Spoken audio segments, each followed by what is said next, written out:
On last week's episode, we started the restoration on this gnarly, busted up seat off of a 1972 Honda CB 354. This week, we're going to continue on down the road, making it look like new again. So I'll leave a link to last week's video in the comments below, just in case you missed part 1. And yeah, let's not waste any more time and jump right back into it.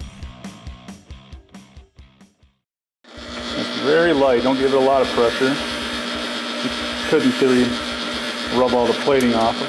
Where'd it go? That's funny. That's really good.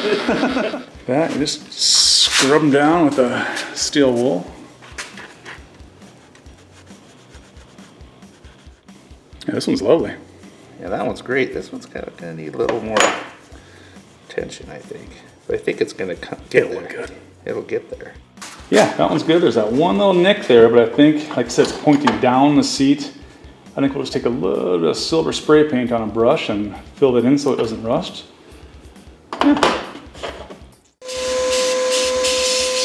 I can see a lot of sand.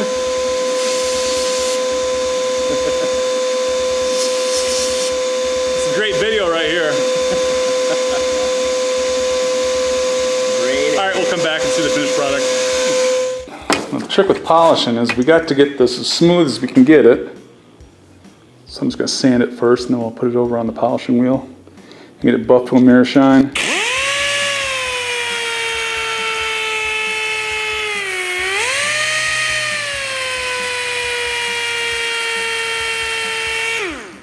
Getting there. I think we should get the Wonder Winder in the video. Yeah, man.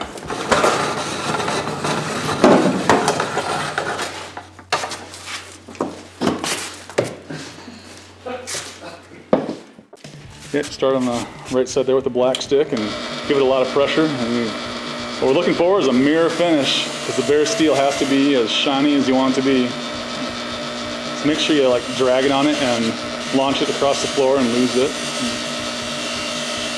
You use quite a bit of pressure. It's probably going to get to the point where it's going to get hot.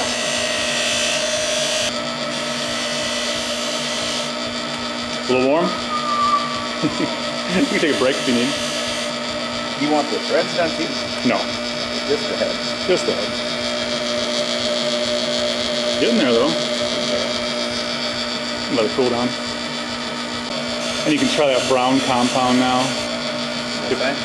No, on this wheel. Oh, there you go. Yep. Brown. See the brown streaks? Yeah. Then you know it's working. Yeah, that's great. That should make her a little shinier. Oh yeah. Still got wax on it and stuff, but she's a little hot, isn't she? Yeah, it's getting there. Did you say more on the edges or? No, just do the whole thing until it's mirror shine. Alright. A little more brown. I gotta have a brown streak, otherwise I'm not happy. That's what Mom always says. You tell these are your underwear. Take her over to this guy with the white polish and... No. Oh yeah. Really no more. That's gonna look pretty. It's gonna look perfect. This will really shine it up.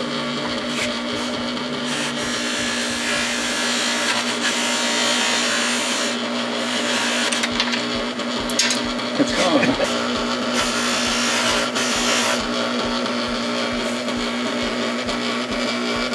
I like it. I think it's ready. Oh yeah.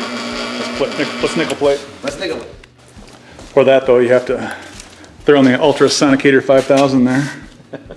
Cool. You ready to put it in? Yeah. It's cold, but it should be fine. Set it to Oh. master. We'll really give it the screws. Oh, this is hilarious how this thing sounds on camera. Yeah.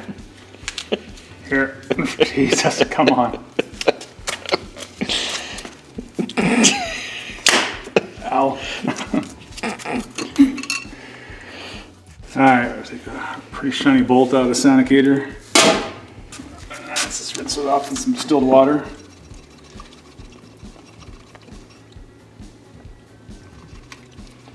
Okay, residue off that guy. Should be pretty clean. this around here, and hopefully it'll stay on. Maybe. Perfect. Oh, I think we're in business.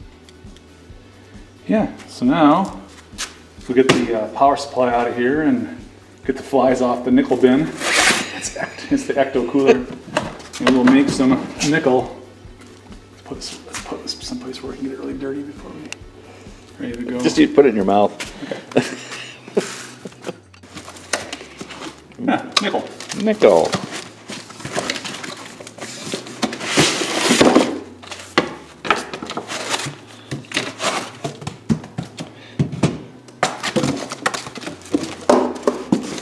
These guys and more nickel.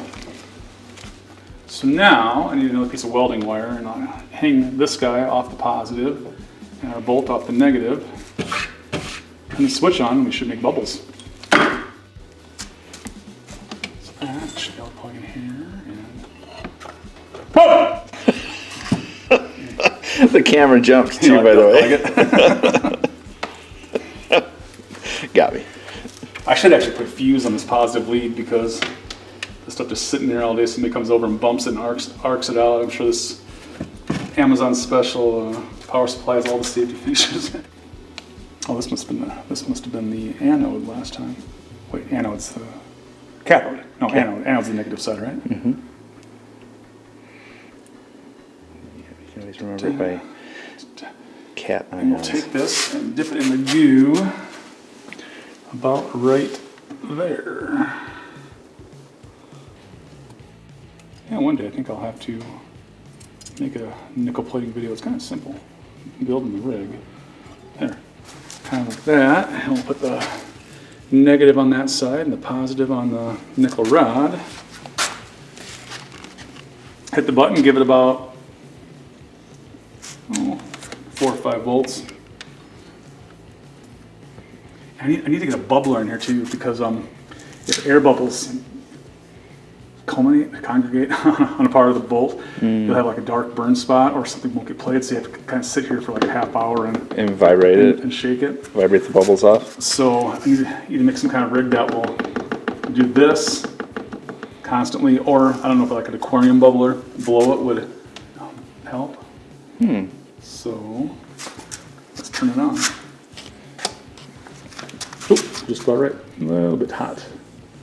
We'll give her about 5 volts. And I found in doing this, sometimes it comes out a little dull, but if you let it run for about a half hour, 45 minutes to get enough nickel on it, and just take it very, very, very lightly on the polishing wheel with that white compound, it turns out quite nice. But yeah, so let's just sit back YouTube for 45 minutes and watch me do this. Oh man. Put that way. Put the light in there. If you can see that bubbling away in there. Oh yeah. That's why you gotta shake. You have to get those air bubbles off there, or else it won't plate if one sticks too long. Yeah, she's rocking and rolling. Let's do this on every bolt on the bike, just one at a time. Oh, cow, you have to drink a lot of beer to get to that. Yeah. I mean, compared to anything else that you can do at home, like spray paint, any kind of buffing gimmick, to do something chrome, you can't do it. It looks like, even like chrome powder coating, we tried that experiment. That was horrifying. That's right. And but if you don't, I think most people, if they're walking by, they're not going to notice the difference between chrome, that little bit of yellow that you see on the nickel, but looking good. Yeah. Let's take her out in the sun here and take a look. So this one here is the original chrome, and this is the nickel one we just plated. Let's see if we can get in the sun. The nickel is a little more yellow, but gosh, being able to do this at home, just fantastic. If you have a little small trim piece on a bike that you need to fix up yourself, I think it's the way to go, man. If you don't mind a little bit of yellow on the nickel, and it's going to be sitting inside all the time and waxed and taken care of, I think nickel's plenty good. What do you think? Lovely. Thanks again for sticking around, everybody, and greetings to all of my new subscribers out there. Let's take a little sneak peek of what we're going to be working on next week. The first thing we gotta do is take care of this mess of foam. So what we're gonna do is we're gonna tear into it with an electric bread knife and basically glue a big old pool noodle to the top of it. Don't worry, it's gonna turn out great.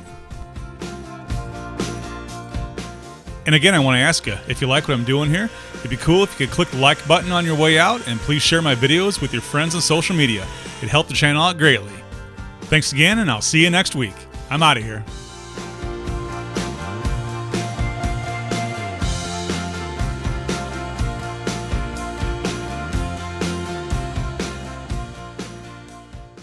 Alright, I hope you liked this episode of Bigfoot Bikes and Brews. Click on one of the videos here if you want to see some more, and please click on the Bigfoot button to subscribe to the channel and join in on the fun. See you next week.